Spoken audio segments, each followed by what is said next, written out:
What's going on, everybody? Welcome to Sector for Nerds, and welcome to another episode of Star Wars The Clone Wars Retro Discussions. Today I'm here to chat with you guys about the Season 2 finale of Star Wars The Clone Wars called Lethal Trackdown. This episode was directed by Dave Filoni and also written by Dave Filoni, along with Drew Z. Greenberg. The cookie for this episode: revenge is a confession of pain. Before I turn it over to Intro Guy, make sure you guys like this video and subscribe to the channel. So you guys, this is the season finale of Season 2, so this is the last time that you will see Intro Guy, in Season 2. He will be back for Season 3, but I think we have come to a mutual agreement that these intros that I'm doing for him they're not going anywhere.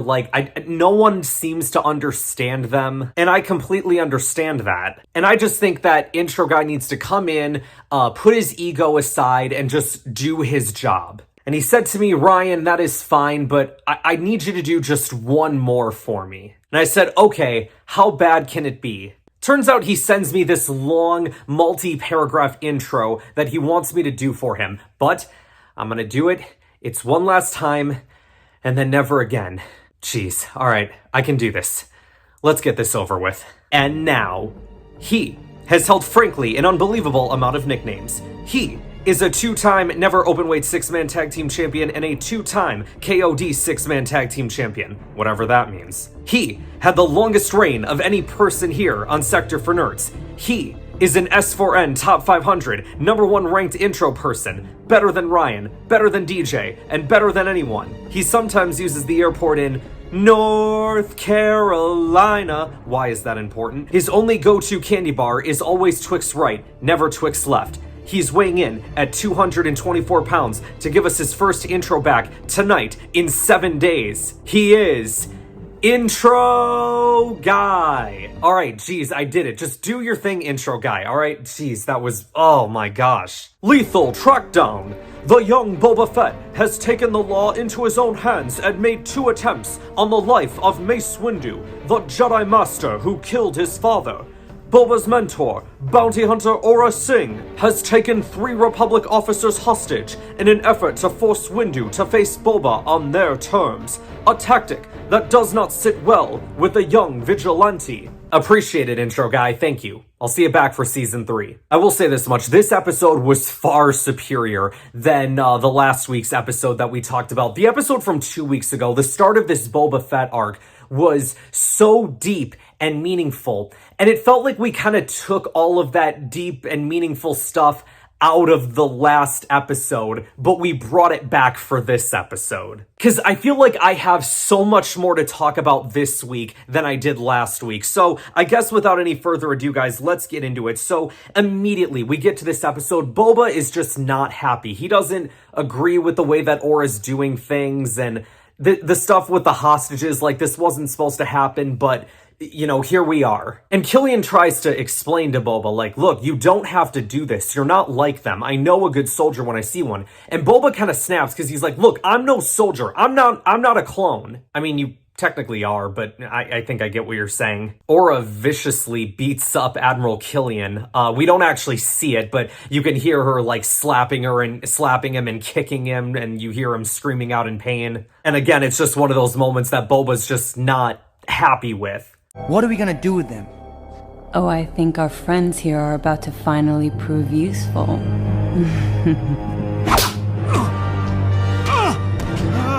There was a shot in this medbay with Anakin and Mace where it is just for like 2 seconds they show Anakin looking out the window. It just felt like a way that Darth Vader would look out a window on like his Imperial Star Destroyer. I don't know if that was intentional or not. Knowing Dave, it probably was.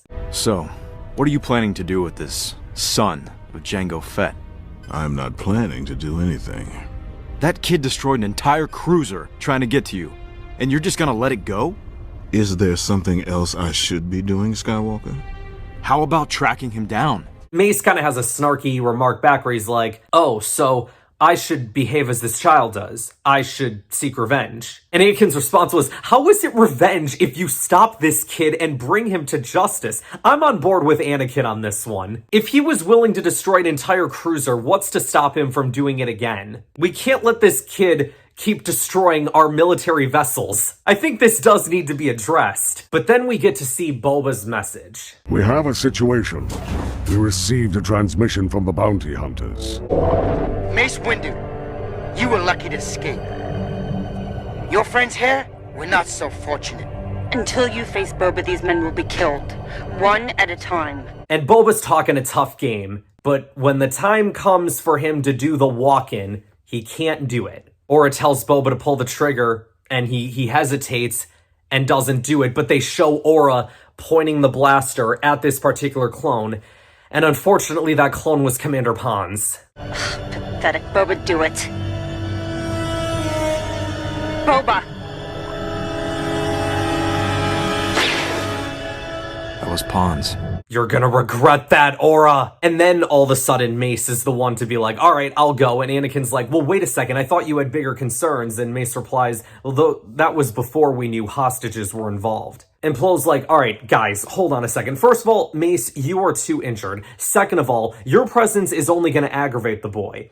I'll go, and I'll take Ahsoka with me. I'll be darned, we actually get an episode in Season 2 where Ahsoka is more of the center focus. I said it last week, and I've kind of brought it up for the last couple weeks, but just how it's felt like Ahsoka hasn't been involved as much, especially in the back half of this season. The first half of the season, she was heavily involved. But ever since Lightsaber lost, she has not had much. But then we get a scene where Castus is upset, because he's like, man, we're taking hostage. Like, he's kind of upset with the same things that Boba Fett is, but I don't think it's necessarily because Castus has a good heart. I think it's just because he's a coward and he's lazy and he was looking for an easy pay, and now they're doing all this extra complicated stuff that he fears is going to get him killed. Bosk is still in on this plan though. He's got a lot riding on this kill apparently. What is this, a scorekeeper thing? Then he also needs the cash. But then Aurra says set course for Florum. Oh boy. I smell profit! And so they get to Florum, and the moment that Hondo and Aurra interact, Aurra just starts making out with him. Wait a second. No, Hondo, you can't be! You're in league with the bounty hunter! Well, you know what to do, guys. Arrest her! I love it when Hondo says, not mine, I take it, when he looks over at Boba. Like, obviously watching that at, like, 9 or 10 years old, I would have known what that meant, but, you know, as you tend to get older, you're like, oh, okay. But very interestingly, we also find out that Hondo was friends with Jango. Yes. Sorry about your father. He was a friend. And an honorable man. Which I feel like is a backstory scene that I would like to see played out at some point. If they ever do like a Tales of the Bounty Hunters sort of series and they do something with Jango, they should put Hondo in there and explain that story. Aurra eventually kills Kestis when they're all sitting in the bar having drinks. And Hondo's like, hey, someone scrape that guy off the floor. Lol. But I love the moment right after he dies and they cut to Boba, or the camera pans over to Boba after being on Aurra and Hondo, and they just show Boba with this sad face. And you know how when they're in the pirate bar, like they're playing that Indian pop music, I talked a little bit about this in the first season as well, they took that Indian pop and mixed it with the sad Boba theme that I was talking about 2 episodes ago, where it's like he made the wrong choice. I thought it was like, I love it when they mesh music together like that, and the way that it was done here was absolutely brilliant. Because it's supposed to be like, oh, everyone's having fun in this bar, but then there's just Boba who's just like super sad, and like, I don't want to, look, all I wanted was to just avenge my father, and I'm caught up in this just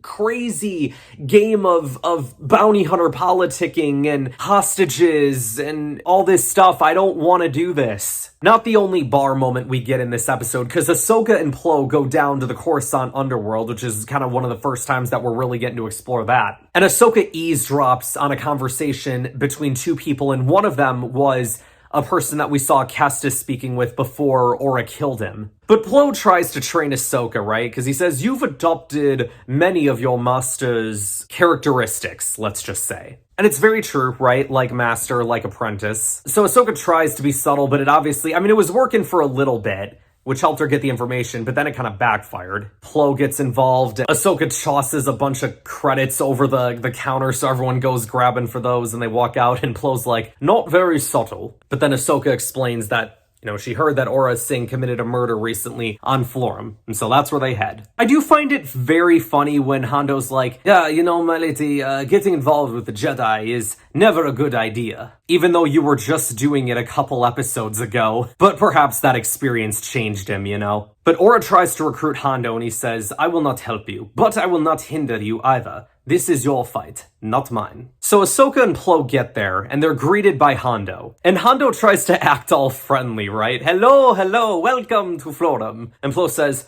I should assume you're walking us into a trap, right? And Hondo's like, yes, you should.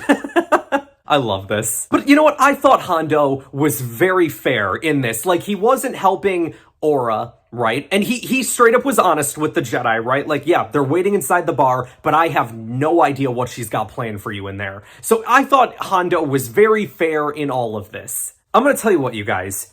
If I am gonna trust anybody in a hostage negotiation situation, the number one person I'm trusting is Plo Koon.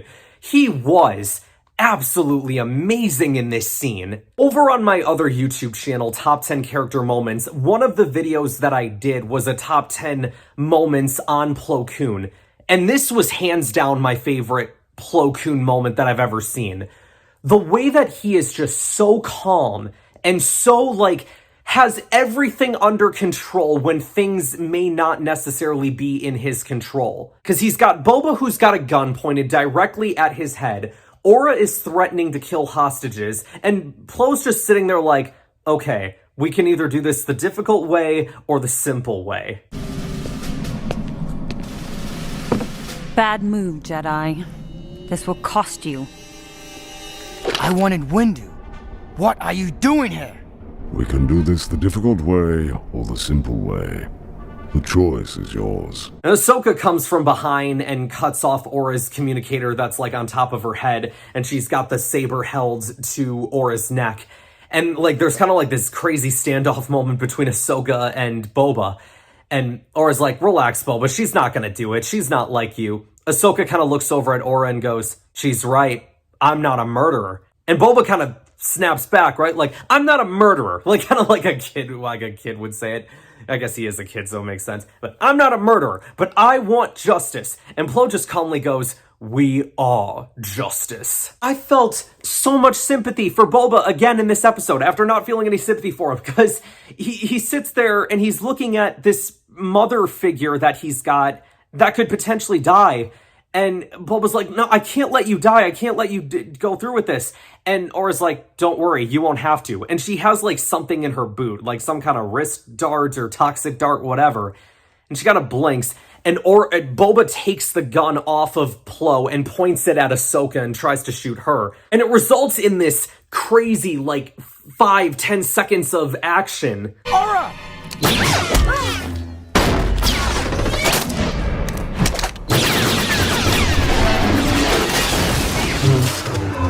It's over. Surrender. Resulting in Plo cutting Aura's blasters and holding her at gunpoint via lightsaber. But then once again, Boba saves Aurra because he chucks a detonator down and everyone has to run. But then the moment comes when Aurra could have the chance to save Boba. And instead of going to save him, she runs. Because she doesn't care about Boba. She only cares about herself. And Boba felt so freaking betrayed in that moment. I felt so sorry for him. Plo tries to get Boba to reveal where the hostages are, but it doesn't end up working out. So he takes him to Hondo. I don't even think he was necessarily doing this to help the Jedi. Like, the reason he wanted Boba to do this is because he knew it was the right thing to do, and he saw the conflict that was within Boba. He will not reveal the location of the hostages. I thought you might talk some sense into him. Tell the Jedi what he wants to know, Boba. Why should I help anybody? I've got no one. It is the honorable thing to do. It's what your father would have wanted. which is once again why I'd like to see a Hondo Jango backstory, another Tales of series waiting to happen. So the person, obviously, that I felt bad for the most in this whole episode was Boba Fett. But the very close number 2 that I really felt bad for in this episode was my girl Ahsoka. Because she's going off chasing Aurra Sing. Eventually she gets word from Plo that her plan is to lead Ahsoka away from the hostages. So clearly Boba, gave out the information to Hondo. And right as our boy Bossk is about to kill the hostages, Ahsoka arrives with her speeder, takes out Bossk, and frees the hostages. But then in comes Aurra. She ends up running on to Slave One to try and save herself, not worried about her companions. And by companions, I mean Bossk. And so she tries to get away, but Ahsoka jumps up onto the ship and cuts one of its wings off. The ship ends up crashing, and not only does the ship crash, but we presume Aurra dies along with it. And the look that Ahsoka gave in that final minute before they cut to the shot of Coruscant told you everything that you needed to know about what she was thinking in that moment. She just got done telling this kid that she's not a murderer. And in her mind, she just murdered Aurra Sing, the person that was supposed to be this child's mother figure, kid who's already lost his father. And it was always one of those moments where, like, if I could ever just reach through my TV and just, like, embrace her in a hug and just be like, don't do that to yourself, Snips. Don't do that. It's not your fault. Don't do that. I felt so much for Ahsoka here. I really did. So then we get the final bit of this episode, and it's a quick conversation between Boba and Mace that really just makes you hate Mace Windu. Boba, who's just lost his father, was betrayed by his mother figure, knows he's messed up, he's in such a terrible place right now for a child his age, goes up to the person who murdered his father and he basically says in a way, I am sorry. I know I've done terrible things. To be able to do that to the person that killed your father, someone that you cared about, that takes a lot. And Mace couldn't even meet him halfway. Because Boba says, look, you started this whole thing when you murdered my father, and I'm never going to forgive you for that. Which is fair. But instead of Mace Windu saying something like, look, kid, I know you're never going to be able to forgive me. I'm not proud of the way that things went down that day. It was in the heat of battle, the heat of the moment,